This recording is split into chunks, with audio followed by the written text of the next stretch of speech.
물볕더위가 이어지는 이 여름. 최고의 휴가지는 뭐니 해도 해변이 아닐까요? 넓고 시원해서 좋아요. 볼 것도 많고 재밌죠. 즐기는 여유 같은 거. 낭만 가득한 바다. 하지만 때론 안전을 위협하기도 합니다. 낭만과 안전 사이. 과연 여름바다엔 어떤 얼굴이 숨어 있을까요? 일상과 과학을 넘나드는 유쾌한 토크 뉴턴의 사과나무. 여름바다 하면 특히나 저도 한 10여 년 전? 네, 이 바닷가에서 그런 가슴 속에 품고 있는 그런 추억들 다 있으시잖아요. 가족들하고 바닷가에 놀러 왔다가 불꽃놀이를 했는데 불꽃이 뻥 터져가지고 위험했던 적이 있어요. 가족 얘기 말고요. 그럼 남편이 듣고 있을까? 가족 얘기 말고 뭐 있어요? 저는 사실 이 대천에 대한 추억이 많이 있죠. 근무지이기 전에 사실 제가 대학교 1학년 때 MT를 이곳으로 왔어요. 정말 엄청난 사건들이 있었는데 엄청난 사건. 엄청난 사건들이 궁금하네요. 있었죠. 집사람이 보고 있었어요. 바다에 오면 우리가 참 기분이 좋아져요. 일단은 이것도 뭔가 좀 이유가 있는 걸지. 우리가 흔히 바다에서 부는 바람을 해풍이라고 하잖아요. 사실 네. 이 해풍은 바다와 육지의 비열 차이로 발생하는데요. 낮에 바다에서 해안 쪽으로 부는데 습기가 많고 시원한 곳이 특징입니다. 빗소리, 바닷소리, 뭐 시냇물 소리 이런 걸 다 들어보면은 이런 자연의 소리를 우리가 백색소음이라고 얘기를 합니다. 이제 백색소음이라는 것은 우리가 귀에 거슬리는 소리가 아니라 흔히 들을 수 있는 이제 배경음을 백색소음이라고 얘기를 하는데요.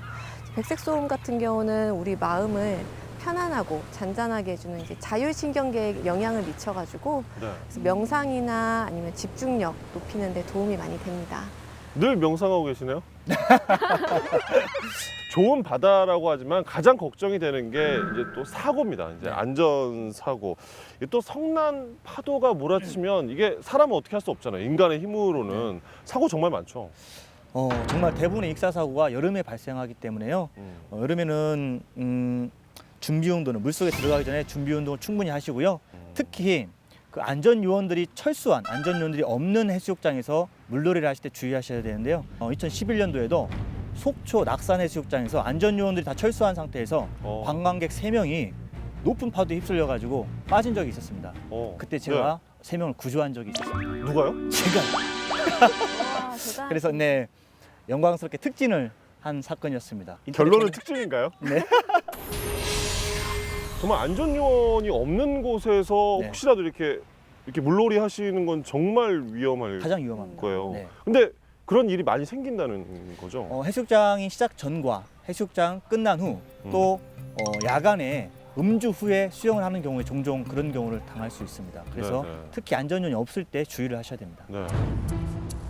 여름바다엔 늘 위험이 도사리기 마련. 이때 필요한 건 바로 응급구조 방법이겠죠.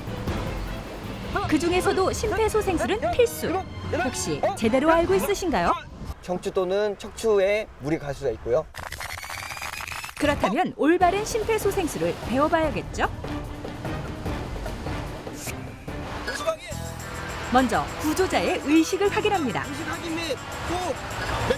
의식 확인 후엔 맥박을 확인. 양손 바닥을 깍지 낀 채 가슴 중앙에 올린 후 5cm 이상 깊이로 압박을 실시합니다.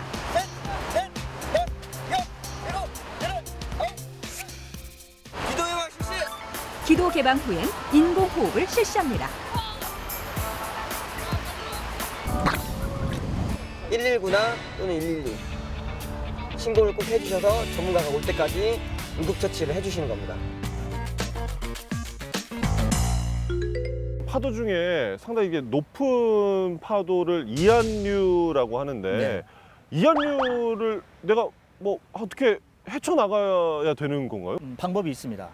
이한류는 흔히들 해안에서 바다로 흐르는 조류라고 하는데요. 해류라고 하죠. 네. 근데 폭이 좁고 물살이 굉장히 빠른 게 특징입니다. 그렇죠. 네. 그냥 쑥 다 밀려서 떠널려 가는 거거든요. 부산 해운대 해수욕장에서 많이 발생한다고 알려져 있잖아요. 이곳 대천 해수욕장에도 종종 발생을 합니다. 서해도요? 네. 서해 대천해수욕장에도 한 번씩 발생할 때가 있습니다. 그런 때는 당황하지 마시고요. 수영을 해서 내가 나와야겠다. 박태환 아닌 이상은 나올 수가 없습니다. 네. 그냥 몸을 맡기셔야 돼요. 몸을 맡기시면 해류가 끝나는 지점이 있습니다. 그때 그곳에서 해안 방향으로 수영을 하시든지 아니면 45도 방향으로 수영을 해서 나오시면 됩니다. 난 그것도 못하겠다. 그러면 가만히 계시면 저희가 가서 안전하게 구조해 드립니다. 이 바다에서 여름에는 또 가족들끼리 또 오순도순 또 모래찜질을 하시는데, 아니 모래찜질이 좋다고 하시는 분들도 있고 그거 뭐 안 좋다라고 하시는 분들도 있고 그러더라고요. 네, 모래찜질이 통증 완화나 피부 미용에 좋다는 것은 매우 잘 알려져 있습니다.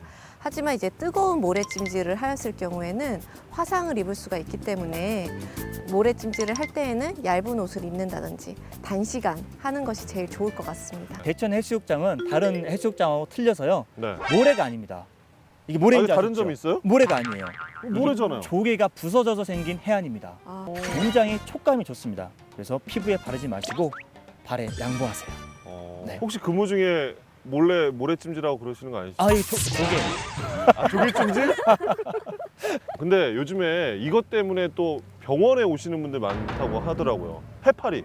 최근에 지구 온난화 때문에요. 정말 대형 해파리들이 이쪽으로 서해안으로 많이 왔습니다. 하루에도 수십 건씩 많을 때는 그 정도로 예, 많아요? 해파리 쏘임 신고가 들어올 때가 있습니다. 해파리에 쏘였을 때는 그 독성이 퍼져가지고 마치 책찍 맞은 양상처럼 변하게 되는데, 그 치료 방법으로는 일단은 환자분들이 제일 먼저 하는 게 뭐 알코올 소독이라든지 수돗물로 씻는다든지 그렇게 하는데, 그렇게 하면 오히려 독성이 퍼지게 돼서 위험할 수가 있습니다. 그래서 바닷물이라든지 식염수로 그 부분을 깨끗하게 씻어내고 플라스틱 자나 아니면 신용카드로 촉수를 제거를 하는 것이 필요합니다. 뭐 이런 질병들 말고 또 알았으면 좋을. 남자는 여자 조심, 여자는 남자 조심. 이거 아니겠습니까? 이게 농담이 아닌 거잖아요. 농담이고요. 경찰이다 보니까 아무래도 범죄와 좀 관련이 있는 것을 말씀드리고 싶어요. 네, 이 여름 해수욕장에는 네. 수영복을 입은, 특히 비키니를 입은 여성분들을 노리는 몰카가 많이 있습니다. 그래서 아, 몰카. 여성분들은 그 몰카를 주의하셔야 됩니다. 특히 스마트폰이나 카메라를 소지하고 음흉한 눈빛으로 이렇게 돌아다니거나 이런 분들, 저런 눈빛 있죠? 이런 눈빛, 네, 혹시 내가 몰카를 당했다 그러면 당황하지 마시고 직접 대응하시면 안 됩니다. 가까운 안전요원에게 신고를 하시거나 아니면 경찰에게 신고를 하시면 됩니다. 신고를 하는 동안 네. 도망가면 그러니까 어떡하죠? 어떻게 대처하기 쉽지 않잖아요. 아, 신고를 하면서요. 네. 뒤를 밟아야죠. 어쨌든 장현 경사님께 부탁을 드리는 걸로. 네. 더 하나 이제 또 부탁을 드릴 게, 다음 시간 예고를 우리 이 장현 경사님께서 준비를 하셨다고 합니다. 네. 제가요? 네. 네. 한번 해보겠습니다. 준비하셨잖아요. 네. 해변의 과학 제3부 서해 갯벌에서 생긴 일이 기다립니다. 커밍 슈. 재밌게 하고 있어요.